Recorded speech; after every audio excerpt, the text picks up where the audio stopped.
triplex villas at Konnur, APR Projects. నమస్తే, నేను Keshav. Welcome to Suman TV. రెండు దేశాలని వణికించింది భూకంపం.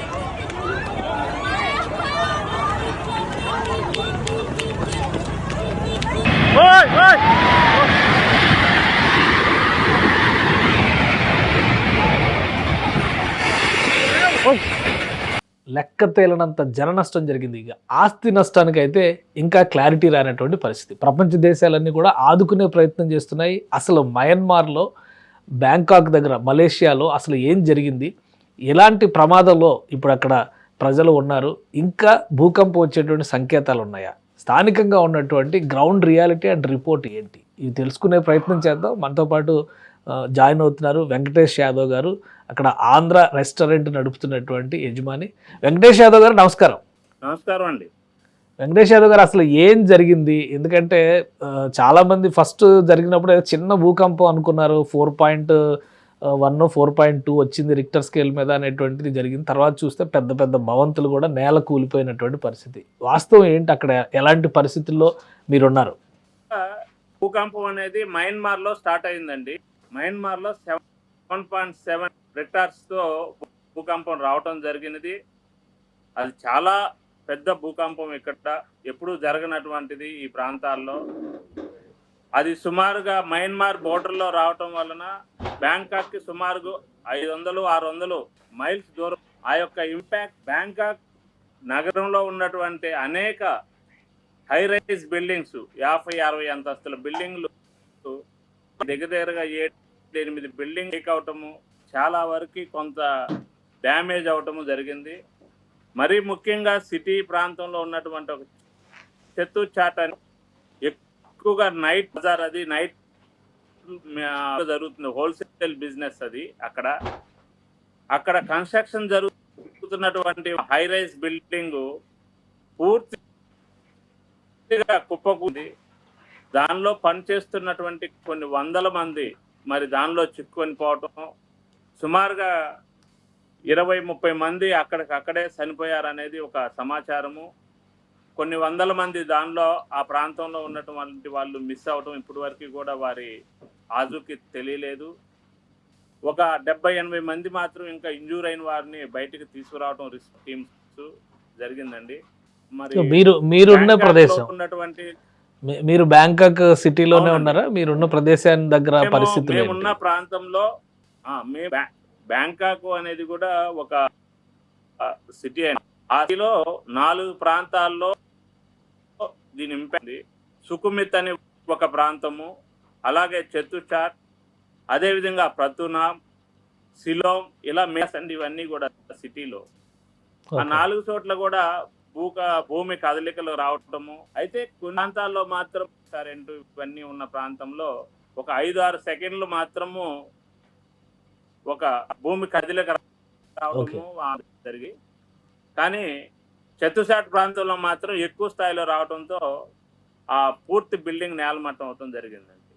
కానీ అంటే బ్యాంకాక్ ఇప్పుడు మీరు చెప్పిన దాని ప్రకారం చూస్తే కూడా మయన్మార్ బార్డర్లో భూకంపం వచ్చింది. దీనికి బ్యాంకాక్కి చాలా డిస్టెన్స్ ఉంటుంది అంటున్నారు, కానీ దాని ప్రభావం ఎందుకు అంత తీవ్రంగా ఉంది?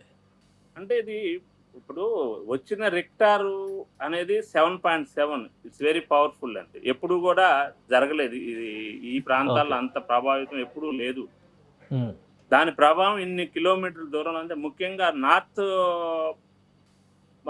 థాయిలాండ్కి ఇంపాక్ట్ అనమాట. చాంగ్మాయ్, చెంగ్రాయ్ అండ్ సిటీ బ్యాంకాక్కి, ఈ ప్రాంతంలో ఎక్కువగా ఇంపాక్ట్ కనిపించిందండి దీనివల్ల. మీరున్న ప్రాంతంలో తెలుగు వాళ్ళు ఎంతమంది ఉంటారు? తెలుగు వాళ్ళ పరిస్థితి ఏంటి? ఆ చుట్టుపక్కల ప్రదేశాల్లో కానీ, ఇప్పుడు ప్రమాద తీవ్రత ఎక్కువగా ఉన్న చోట్ల కానీ తెలుగు కుటుంబాలు ఏమైనా ఉన్నాయా? అంటే ఇక్కడ తెలుగువారు టూరిస్టులకి ఎవరికి ఎలాంటి ఇబ్బంది జరగలేదండి. ఒక రకంగా అదృష్టం ఏంటంటే ఎవరైనా సరే టూరిస్టులు వచ్చిన వాళ్ళందరూ కూడా అది మధ్యాహ్నం 1 ప్రాంతంలో జరగటం వలన ఎక్కువగా లంచ్ అవర్స్. ఎక్కువ వాళ్ళందరూ కూడా రెస్టారెంట్‌ల్లోనే ఉండే సమయం అది వాస్తవానికి. ఇది జరిగిందంతా కూడా కార్పొరేట్ బిల్డింగ్స్‌లో మాత్రమే ఆ పెద్ద పెద్ద high rise buildings, corporate buildings మాత్రమే షేక్ అవ్వటం జరిగింది. దానివల్ల ఎవరికి కూడా టూరిస్టులకైతే పెద్దగా ఎవరికి లేదండి. ఎవరికి ఎక్కడా కూడా నష్టం ఏం జరగలేదు. ఆస్తి మాత్రం తక్కువ ఎత్తులో ఉండే భవనాల దగ్గర పరిస్థితి నార్మల్ గానే ఉందా? అంటే ఇప్పుడు మీరు అన్నట్టుగా జస్ట్ ఆ కదలికలు, కంపనాలు మాత్రమే కనబడ్డాయి. ఎక్కువ ఎత్తు ఉన్న బిల్డింగ్లు మాత్రం కొలాప్స్ అయ్యే పరిస్థితి వచ్చిందా ఏంటి? అవునండి. మా బిల్డింగే ఉంది 6 ఫ్లోర్. దానిలో ఓన్లీ ఒక కదలిక మాత్రమే, ఒక 5-6 సెకండ్స్ కదలిక కనిపించింది. దానివల్ల ఏంటంటే మాకు కూడా ఏందో జరుగుతుంది అనే ఒక మూమెంట్ అనుకునేటప్పటికి అది అయిపోయింది. వెంటనే అందరూ బయటకు రావటం జరిగింది. ఓకే. కానీ ఏదైతే హై రైజ్ బిల్డింగ్స్ 50 అంతస్తులు 60 అంతస్తులు ఉన్నాయో వారు మాత్రం అక్కడ మాత్రం బాగా దెబ్బతిన్నటువంటి పరిస్థితి.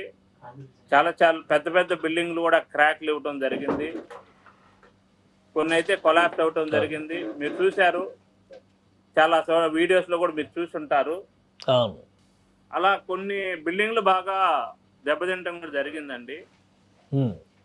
ఆస్తి నష్టం కూడా, ఎందుకంటే హై రైజ్ బిల్డింగ్స్ బాగా టెక్నాలజీతో కడుతున్నటువంటి బిల్డింగ్లు, మరి ఆధునిక యాంత్రికంగా కడుతున్నారు కాబట్టి ఎక్కువగానే జరిగింది అనేది భావిస్తున్నాం అంతే.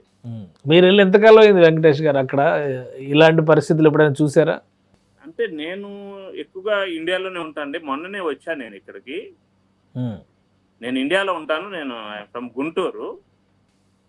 గతంలో మనకు సునామీ వచ్చినప్పుడు కొంత ప్రభావం పుకెట్ అటువైపు సునామీకి కొంత ఇంపాక్ట్స్ కనిపించిందండి. బ్యాంకాక్ లో లేదు అప్పుడు. బ్యాంకాక్ పట్టాయ సునామీ ఎఫెక్ట్ లేదు, కానీ పుకెట్ లో ఉంది అది కొంత మేరకు. అప్పుడు ఆ తర్వాత ఇప్పుడు నేను వచ్చి ఆల్మోస్ట్ 15 years నుండి ఇక్కడ బిజినెస్ చేస్తున్నానండి.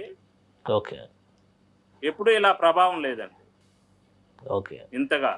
ఇప్పుడు రిలీఫ్ మెజర్స్ ఎలా ఉన్నాయి అక్కడ? పర్వాలేదండి.